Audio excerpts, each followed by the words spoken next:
Good evening, besties. How are you all doing? I hope you are fine. So, welcome to another vlog day in my life of cooking. So today we decided to prepare egusi soup. Yes, today is egusi soup day, and after buying everything and preparing everything, I'm busy to cook this particular soup. Let's get to it. So first thing first, I on my gas. I place my pot on the fire to let it heat up before adding in my red oil and my dried egusi. Then I make sure I stir fried it for a few minutes before adding my water into it. Then I close my pot to let it fry. When you are frying egusi, there's everything needed to fry egusi. Why? Because you fry egusi to bring out that skin.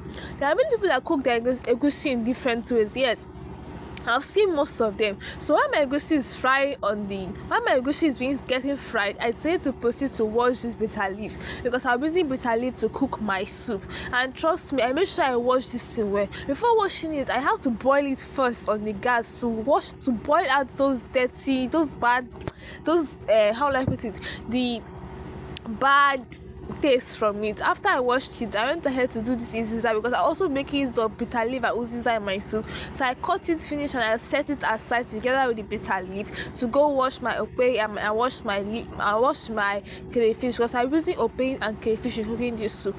Opei is very essential in cooking soups. Why? Because it has a different flavor and aroma it always brings to that food. So when I was done, after I finished making sure I pounded the opei and crayfish very well, I scooped it into a plate to make it easier for me when I'm cooking. So at this point, my egusi has fried very well. So I went in with 2 pillars of water that will be enough to cook my soup. My mother does not like thick soup because we don't have that money, so I decided to go in with a reasonable amount of water I'm using to cook my soup. Then I turned it and closed my pot.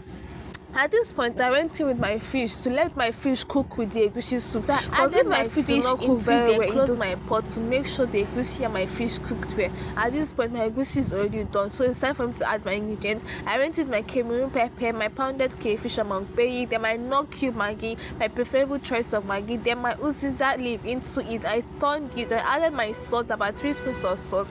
I turned it for a few minutes, then closed my pot. I did not add in my bitter leaf at this moment. Why? Because I wanted my food to cook very before adding my bitter leaf. So at this point, I get to add my bitter leaf, and I turned it and closed my pot again to let it do the final cooking. And yes, my egusi soup is ready. Can you see the color? It tastes very nice. Please come and join me. Bring your plate too. Please, thank you for supporting me all this. I love you. Bye.